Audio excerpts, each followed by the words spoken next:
Hey everybody, Nick here. Welcome back to the channel. So I've been in my hometown of Toronto for the past couple of months, and I'll be leaving soon. But I wanted to talk about the changes that have happened to a once pretty good city. I won't say great city because I don't think any city is, in my opinion, great or has ever been great. But it was a good city. It was definitely way better than it was today. And I'll get into all the reasons. And it's not just financials, it's not just cost of living, though that does affect how you enjoy your life here in this city or anywhere else for that matter. But things I've noticed over the various times I've come back, a lot of the things it's because of the pandemic, um, as a result of that, but it's been always steadily going the way that it's going for a long time. Um, Unchecked immigration or uncontrolled immigration is one of those other reasons. And for those of you that are going to try and say I'm a racist or whatever, it's not about racism. It's about the fact that you bring in so many people, it pushes out a lot of other people in the job sector. Um, and then there's that excuse where, oh, they're only doing jobs Canadians don't want to do. That's not true. That is absolutely not true. And I will give an example of that before I forget what that is. But there was a McDonald's close to my neighborhood, okay? Back in the day, I would say 15, 20 years ago, it was generally all young black kids or Hispanic kids working there, like high school students or whatever. Not anymore. Now it's predominantly Indian or Filipina, whatever, who are working there. I didn't see one white person. I didn't see one black person in that McDonald's, and it's been several years now. I generally get the coffee from there. I don't really eat McDonald's, but that's nor here nor there. And I'm not saying that it has the service diminished. I haven't found that the service has gotten worse at all or better. But I'm just saying young youth, Canadians, uh, lost a lot of opportunity as well. And maybe some of these Filipinos or Indians are Canadian born. I don't know. But from what I gather, that's not the truth. That's not how it seems. Just before I started this video, I went out to the convenience store really quickly, and I was nearly hit by a cyclist, and I had the right of way. And this is a white young lady. I didn't get pissed off because she sort of apologized. She did apologize, but it was kind of like, oh shit, my bad. But I mean, this is what I'm saying. The younger generations don't really give a shit. They're not. It's partially that they don't give a shit about the rules. The city's also been forced where you've been forced to hustle, so everyone's in a damn rush. Everyone's stressed out because they're trying to make ends meet. At least she apologized, and if she hadn't apologized, I would have been really pissed off. But I let it go. But I was nearly hit by her on the street, at the crosswalk. But this is what I'm saying. A lot of people are just not with it, and a lot of the things that we would appreciate slow, a slower pace of life. You'd be able to pay attention of pedestrians crossing, all kinds of things. And that's the other thing I wanted to mention is we have so many bike lanes now in Toronto. And I'm not against bike lanes as a whole, but it's gotten to the point where it's so heavily traffic. There's a heavy traffic of cyclists, and you got to watch it because they've got those e-bikes as well. And I've nearly been hit a few times. And you just have to pay attention. You really have to pay attention. That wasn't a thing back in the 90s. People would ride their bike on the street. So, and a lot of the people on the e-bikes are the delivery, Uber Eats and things like that. And they're predominantly from India or Pakistan or whatever. I don't know. One of those countries. I think India for the most part. And again, I don't know if that's pushing out um, jobs for actual Canadian born people. I really don't. I would guess maybe they don't want to do the job. I have no idea. I really don't. I would assume that it does take some jobs away. I know a guy who just came back. He's living in Asia for 20 years. He came back to Canada. He lives in Brandon, Manitoba, which is middle of nowhere, so like Western Canada. And even he noticed it there. The immigration is out of control. So, like, I'm not saying that all immigration is bad. Absolutely not. But it's when left to unravel and not be, um, you know, kept an eye on, and when it's just too many people coming in at once, the country will change. Okay, like you have to look at where a lot of these people are from. Is their country organized? Is their country clean? And I'm not trying to offend anybody, but this is just facts. If you look at videos online, you can see how India is, how a lot of those third world countries are. Are they bringing, you know, this type of mentality where we have to keep the country clean to prosper and, have manners? And look, I've met a lot of nice Indian people.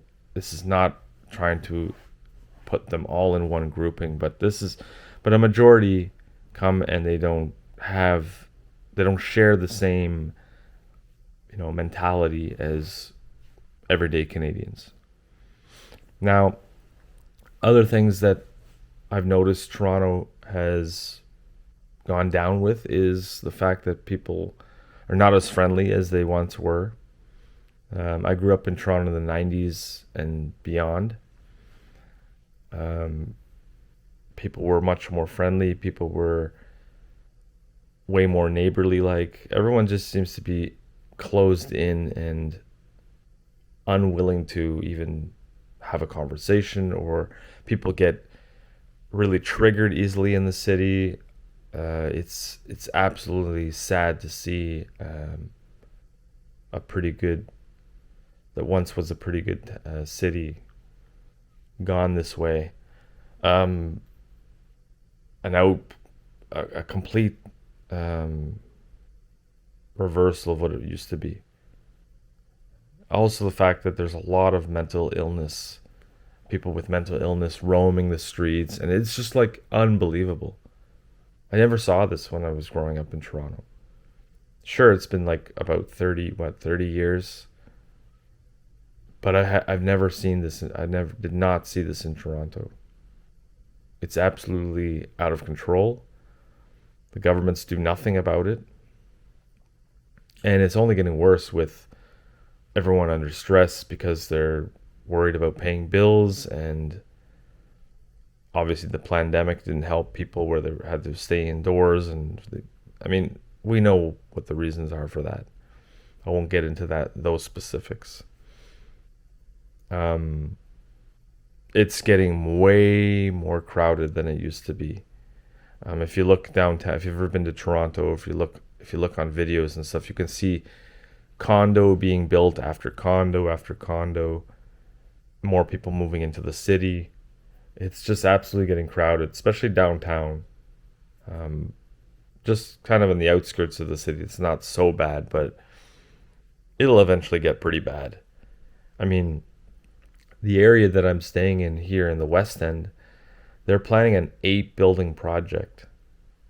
Now, it's already relatively busy in this area. It's not like downtown, but it's gonna get really, really bad here. I can't even imagine how many people are like the traffic that's gonna be here and the construction before they even build, while they're building those things. It's just gonna be a nightmare. I would not want to be a person who lives in this neighborhood for the next few years.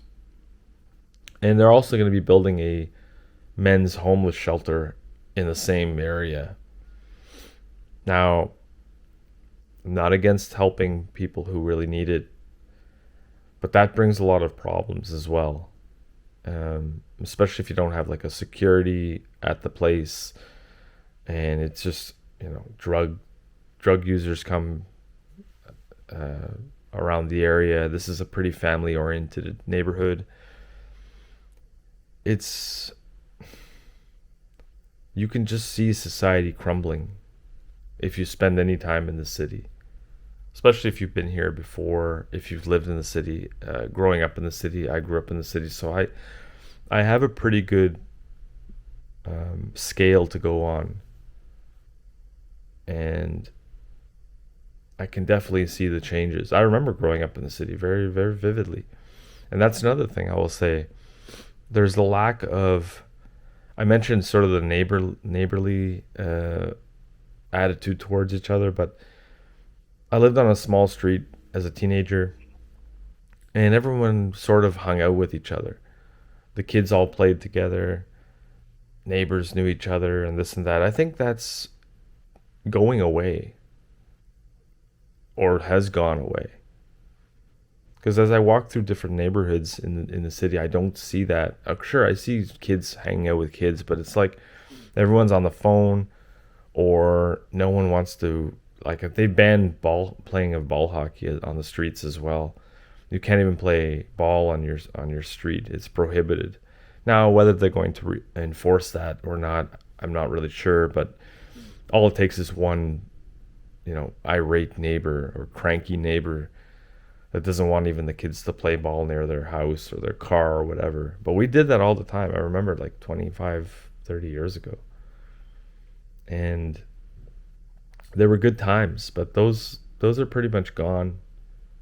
And I'm not saying this because I'm an adult, but I don't see it around the city. I see it at the parks, okay, people still playing sports at the parks and whatnot, but side streets and things like that, there's nothing going on. And I don't know if that's partially because of social media or just kids just, I mean, it's just, that's the way it is. Um, Now I'll get into the cost of living. We all know that that's happening worldwide. And we all know that all of these problems are happening worldwide too. I'm not ignorant to that. I understand that Toronto is not unique in what is happening in the larger cities across the globe. From what I understand, smaller towns in northern Ontario or north parts of Canada, you know, um, have not been affected so badly because they're sort of way out of the way and no one wants to go to the middle of nowhere. But yeah, the cost of living just continually rises every year, it seems.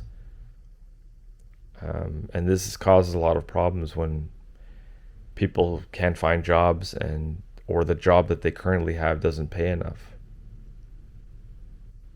And I think that you're going to see more of this as prices continually go up and the cost of living just rises and rises.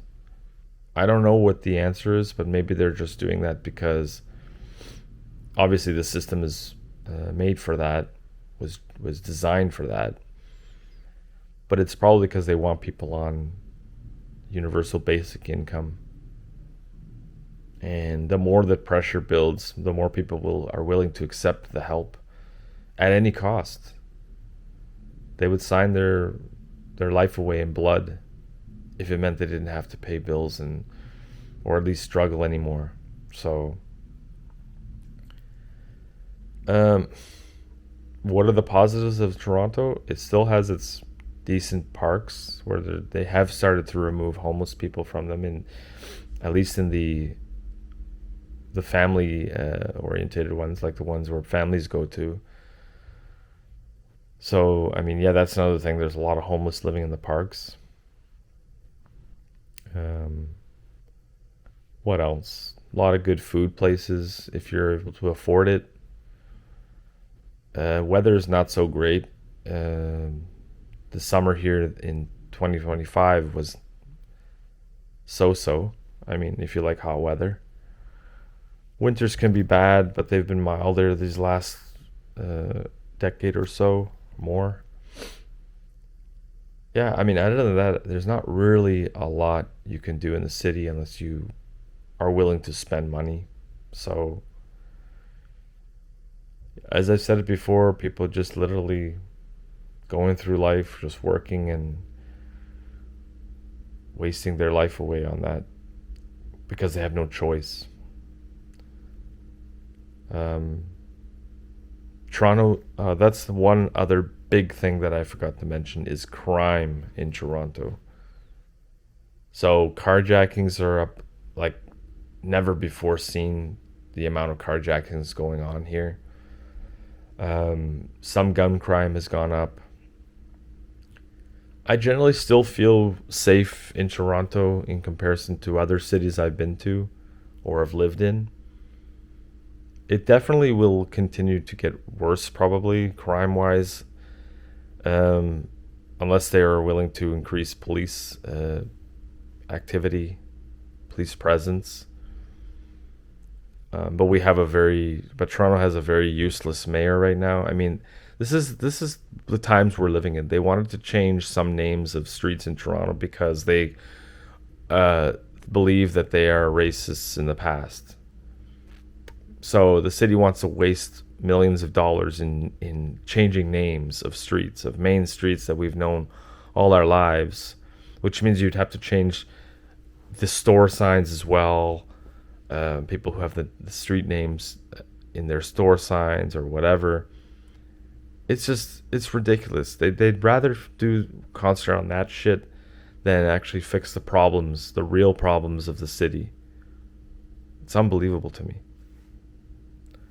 Um, the metro system works pretty well here. The subway, I mean, is still. When I say metro system, I meant the streetcar system and buses. They're pretty good, but the subway is still lacking. It constantly gets delays. Um, I know that they are trying to improve it. I understand that. I do believe that, but there's still. I mean, there's always delays. I took it a bunch of times here, and it's still as exactly as I remember it. I mean, the only difference is they upgraded the north southbound trains with the more European esque ones. So, anyway, that's just the way it's going for this city. Many other cities, but Toronto specifically, it's not the city that I once knew. Doesn't really feel much like home like it used to, but I mean, you have to take the good with the bad or the bad with the good. I mean, it's out of my control. You just have to enjoy the things that are worth enjoying and hope that the city doesn't go too bad, like other big cities. Anyways, if you know Toronto or if you've lived here or you've at least visited, let me know what you think of Toronto. If you can remember it from what it was many years ago, and if you've noticed differences that I didn't mention in this video, write the comments below. Thanks for listening, guys, and we'll see you in the next one very soon. Bye for now.